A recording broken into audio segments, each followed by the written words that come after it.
You guys were right again. By now, that's 11 shows watched, and you haven't let me down once. Today I'm going to be talking about Parasyte the Maxim, Arslan Senki, and March Comes In Like a Lion. 3 very different shows that I loved for the most part. I will be getting into some criticisms throughout my reviews. So if you've never seen any of those shows but are curious to hear more, you can skip my spoiler talk by following the timestamps in the video. Let's start off with this freaky yet somber show about a boy with a disgusting monster for an arm. My spoiler-free initial thoughts on Parasyte the Maxim are that it's pretty damn solid, and I would recommend it to just about anyone. The concept of the series is that a high school boy ends up with a powerful parasite that has replaced his arm after a failed attempt to take over his whole body. Now the two need to survive together while blending in, which becomes more difficult as other parasites begin to show up. That's all you really need to know. Half the fun of the series is figuring out the rules of the parasites and uncovering mysteries. But the series isn't just a kooky out there adventure. It's grounded in a very strong main character, Shinichi. This story simply falls apart without a character like him at the center. But his literal right-hand man is Migi, the emotionless survive-at-any-cost monster who is a little cutie. The relationship, or lack thereof, that develops between Shinichi and Migi is the heart of the series and acts as the thematic through-line across the insanity of this plot. This show is gory and dark. It isn't afraid to be gruesome and horrific, but it doesn't feel like it revels in that blood, which I find refreshing, and it also fits with the general sentiments of the story. The majority of the side characters are great, if a bit underwritten. However, that's forgivable as the main focus of the show is the excellent character arc of Shinichi Izumi. How he evolves and the events that he has to grapple with always kept the story fresh, while making him an extraordinarily relatable and sympathetic character. The audience sees the world through Shinichi, and as he dives deeper, it threatens to destroy his understanding of himself. Watching him unravel in that struggle to find his place in the world was constantly gripping. I do think the show could have been a bit tighter. Although it is relatively short, only coming in at 24 episodes, it did feel bloated in the middle. This is a very minor complaint, but there were some subplots that could have been reduced and other characters that just felt superfluous. Overall though, the story definitely managed to stick the landing. You will not be disappointed by the end of this series. At least, I don't think so. I certainly wasn't. Okay? I don't know you. So that's that, an across-the-board recommendation from old Denny. Now, let's get into some spoiler talk. Oh, I've got some things I want to say. First up, everything about Shinichi's mom was so heartbreaking and was executed perfectly. The death of his mother at the hands of these parasites was rough enough, but using that as the reason that Shinichi biologically becomes more like a parasite, which makes him both superhuman and other, was terrific storytelling. That's really when the show picked up, and where Shinichi's internal struggle comes to the forefront of the narrative. I cannot praise that decision enough. Just brilliant. With that said, the star of the show to me was the relationship and tension between Migi and Shinichi. I loved seeing them go back and forth, how they influenced each other over the course of the story, and how Migi finally had some humanity by the end. That was a great payoff. Relationships and how the different parasites reflect who Shinichi is are very important throughout this series. The two best examples of that are Tamara and Goto. Two fantastic characters on complete opposite ends of the spectrum that I loved seeing when they were on screen. Where Tamara's story goes is so tragic and yet strangely hopeful, whereas Goto pretty much puts a cap on the entire journey of Shinichi. I want to focus in on the death of Goto. I thought the process of deciding what to do with him was pretty interesting. At first, the idea was to not kill him for the sake of the ecosystem or whatever, but Migi tells Shinichi that people who say they're doing something for the Earth are full of it, as the Earth has no emotions and life has survived on it in insane conditions. This then makes Shinichi go back and kill the regenerating Goto, his new reasoning being that he's just one human, and the best he can hope to achieve is to protect his small family. I liked this a lot. The eco stuff toward the end of the series did feel pretty forced, so if the conclusion was to leave Goto alive because nature, that would have been pretty lame. Instead, it's a depressingly realistic move, and I respect it. Like I said, I do have some criticisms of this story that mostly involves plot lines and characters that don't go anywhere. I was particularly let down by Yuko and her detective brother. That plot was set up really early on, and a couple times it seemed like something important was going to come from it, but then it ends up being a massive dead end. Also, the majority of the plotline involving Kana and the weird group of boys she hung out with felt way too repetitive and could have been shortened by about 50% without losing anything. And even Shinichi struggling with his humanity felt like it was going in circles for a little bit in the middle. However, those are very minor complaints. Shows like this, these insane concepts that are taken seriously and have something to say, live or die by their endings. If Parasyte didn't stick the landing, I think I would have soured on it a bit, but it really did everything correctly. From Tamara's death, the purge of the parasites, the final battle with Goto, up through Shinichi's last conversation with Migi, and the confrontation with the serial killer, the story managed to pull out all the stops, bringing the conflict to as grand a scale as was reasonable, then managed to ground everything by the finale. The ending was the perfect balance of genuine sentimentality and cynicism. The last line really sums it up. We're all just trying to get close to someone until one day we die. Next up, Arslan Senki, or the heroic legend of Arslan. My first impressions of the show were that it had a slow start, and I wasn't quite sure where it was going. However, a couple episodes in, I became hooked with the thematic debate at the heart of the show, as well as the unfolding political intrigue that sends young Arslan on his quest. The quick elevator pitch for the show is that it's about a young prince who is a sweetheart, but is cast out from his kingdom by an invasion of religious zealots. In order to take it back, and become a better man than his father was, Arslan must assemble a colorful cast of characters to help him. The series is very much a gathering the crew kind of story that takes you on a tour of this fictionalized medieval South Asia, showing off different cultures while influencing Arslan's growth. The thematic throughline of the series centers around two of humanity's greatest acts of cruelty: slavery, and the bastardization of religion as a justification for violence. Both practices in which humans deem other humans as less than human for the sake of raising up the oppressors. Notably, the heroic prince is on the side of slavery,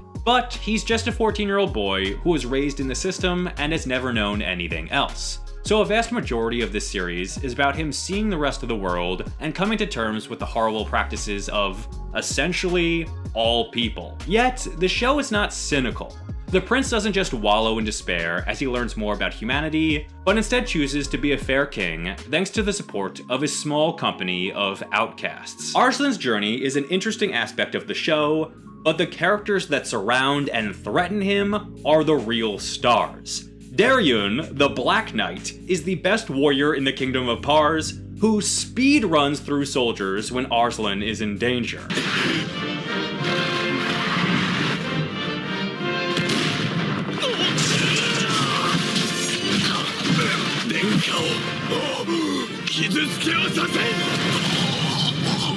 Then, my personal favorite character is Narcissus, a master strategist who was banished from the kingdom by Arslan's father because of his view on slavery. I love me a good, thinky, brainy boy, especially one who uses that noggin to try and better the world. But the most interesting side character is the edgelord Phantom of the Opera ripoff himself, Prince Hilmes. Underlying the war between Lusitania and Pars is a conspiracy at the heart of the royal bloodline that involves regicide, brothers fighting brothers, and some weird ice queen who barely says a word, but is uniquely positioned at the center of it all. Oh, also, there's random magic. By the end of season 1, I was fully invested. It was interesting seeing all the various and sometimes random plot points coming together. I will say that season 2 does drop the momentum that season 1 built, although it picks up toward the end. However, the thing that sucks about Arslan Senki is you aren't getting a full story. The anime is based on a 16 light novel series, and it only adapts about 6 of those novels from what I can tell. The last episode aired back in 2016, so any hopes for a continuation are slim to none. I do think season 1 is strong enough to recommend a quick watch with only 25 episodes, and if you're up for it, season 2 is only an additional 8. If you're a fan of regal intrigue, battle strategies, or medieval loot players, then I recommend you give Arslan Senki a chance.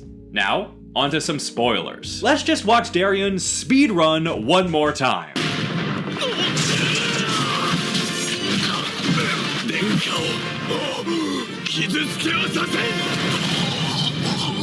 I just love how wild that clip is. I'm sorry. So spoiler talk, I've been left with so many unanswered questions, it's left a bit of a bitter taste in my mouth. What's going on with the Queen? Who are Arslan's parents? And what's with the magic? I'll never get these answers, and that's pretty upsetting, although I do think the ride was worth being a little disappointed at the end. Let's talk about the real star that makes this series what it is. The relationship between Arslan and Itol. This was the driving action of the first sequence of the series, and really kicked Arslan's ass into realizing the world around him wasn't the world around everyone else. I love seeing the conflict play out between these two characters, each with their own valid criticisms of each other's societies, and how their relationship develops over the series. Itol is a top-tier character in the series for sure, and it's interesting how she opened Arslan's eyes back when they were kids, and now Arslan is slowly opening her eyes. God, I wish I knew where their story ended up. Now, let's talk about Season 2. It kinda lost me in the first 2 episodes. It felt pretty irrelevant with a new random foe that literally backtracks Arslan's whole journey at the end of Season 1. However, that is essentially a palate cleanser for the Return of the King, and that really hooked me again, as well as Arslan's new goal under the King after all this time leading his men. The King just has this douchebag gravity about him, and how the show differentiates the way the Parsian forces act under the King's control versus Arslan's is written so well. Then, the stuff in the new city with the corrupt leader and Narcissus' clearly evil friend didn't really do anything for me, but thanks to good ol' Itol, they march on pars as Hilmay's forces and the King's forces are doing the same. And I'll never get to see what happens next. Honestly, I would have preferred if Season 2 was never made, because the ending of Season 1 is a good place to fill in the blanks. Season 2 just complicates matters to the point where I have no idea how things will go down. Thanks for listening to me ramble about this odd series. March Comes In Like a Lion is a show I didn't know what to make of at first. It's definitely a slow burn that doesn't provide you with a lot of answers up top. It took me a while to get into it. It was cutesy, with enough sad boy angst to keep me intrigued, but I wasn't really sure where it was going. It wasn't until episode 10, when a massive outburst of long built up emotion was finally released, that I was blown away and immediately became endeared to the main character, far more than I was expecting. I don't think I've ever watched a slice of life series quite like this one, and I'm not sure if it's for everybody, but I ended up falling in love with it. So if what I'm about to say sounds interesting to you at all, I'd give the show a shot. This story is all about Kiriyama Rei, a child prodigy professional shogi player who lives on his own, but through good fortune crosses paths with the Kawamoto sisters, who become like a family to him in a way he's never experienced. The series largely follows Rei's battle with guilt and depression, which is juxtaposed by the more merry and cartoonish antics of the Kawamoto sisters, as well as other friends he makes throughout. I think the first half of the show is so well done. It feels like everything had a purpose, even if it took a while for me to fully understand what that purpose was. I mean, just the feelings the show was able to invoke between its 2 primary settings, Rei's apartment and the Kawamoto's house, was impressive. Details like that added to the sensation of Rei's loneliness, as well as the warmth of being around and being accepted by other people. This is great visual storytelling, but the show also excels at subtle character writing, while avoiding the bombastic battle scenes one might expect from his shogi matches. Bottom line, Rei as a character is what hooked me to this series, and I really felt like I went on a journey with him. The side characters around him are all excellent, different, and not only add color to this world, but directly complement Rei's story. Also, you don't need to know anything about shogi to watch this show. I certainly had no clue what it was myself.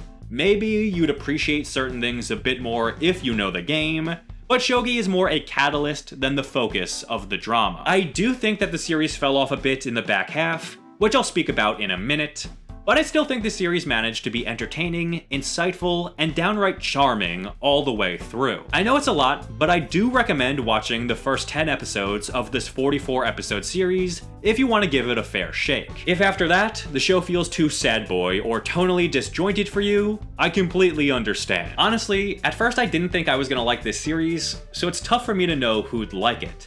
Best I can say is to check it out if you have the curiosity and the time. Now I'm moving on to some spoilers, so if you're bowing out, thank you for watching. I fell in love with the show at episode 10, when Rei finally breaks down.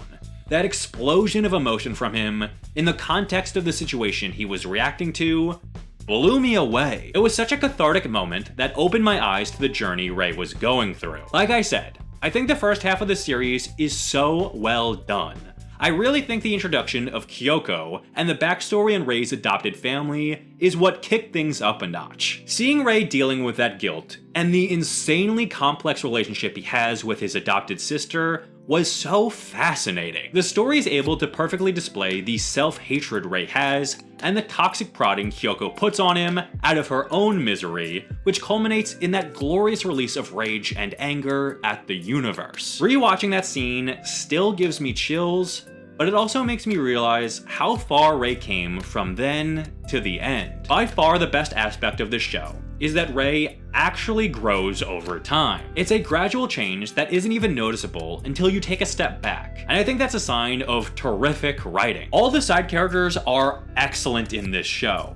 Even the one-off shogi opponents are fantastic. Everything with how shogi was handled was so different from what I expected, and the series never really provides payoffs on screen or goes about them in unexpected ways. For example, I don't think there's ever a single shogi match that we watch come to its conclusion. Certainly, we never see Rei deliver some ultimate finishing move. Look at the long built-up match between Rei and Soya. The match itself doesn't matter, it's the aftermath that's important to the characters. Tension ratchets up, then we're just suddenly in the afterglow. I think that's something the show does really well. It stays focused on the characters and doesn't get lost in a bombastic actionifying of its drama. But I do think that way of progressing the narrative does harm the show when it comes to season 2. As much as I still enjoy the second half of the series, overall I think it's much weaker than the first half. Let me caveat what I'm about to say so we're all on the same page. I love the Kawamoto sisters and their grandpa. I love them all and their sweet shop so much, and honestly, they make the show enjoyable. With that said, I really did not care for Hina's bullying or high school entrance exam plotlines that took up so much of the second season. I did find a lot to appreciate in those stories, and they featured some excellent character moments. Hina really solidified herself with a few spectacular scenes during all of this, and there were also subtle moments with Akari that made me want to cry. But as those plotlines stretched on, the show felt less like the series I'd become invested in. There was some Rei stuff interspliced, but it felt like he got pushed to the side, while at the same time, it felt like the story had kind of concluded his character arc without ever really giving the audience a big moment to appreciate that. At least, I felt kind of robbed of an emotional payoff. In that way, the story pulled the same thing it does with its shogi writing.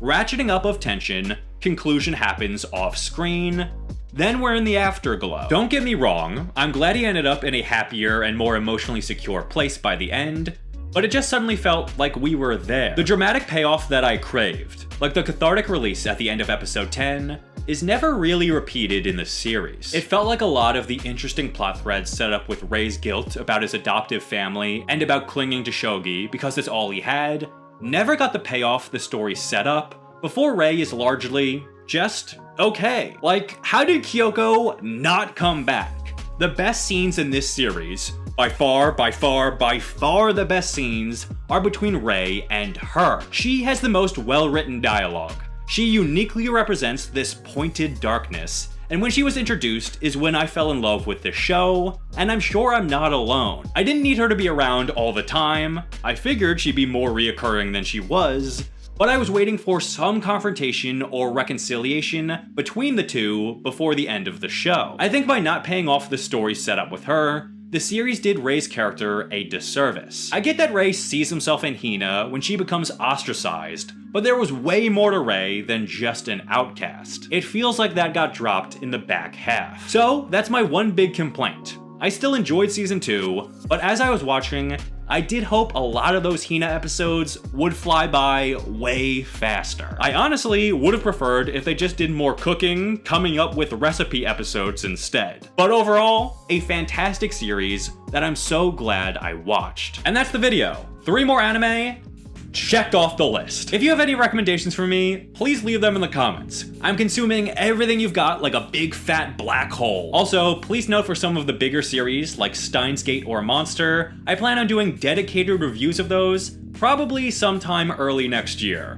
Trust me, your voices have been heard. Honestly, if you have some niche stuff or just weird crap no one you know has ever watched, please tell me about it. I like the idea of doing these batch recommendations on some lesser known, stranger shows. Thank you for watching, and special thanks to my patrons who are all extreme sports doing, Gatorade chugging beefcakes. Please remember to bonk the like button, and until the next time, I'll shut up.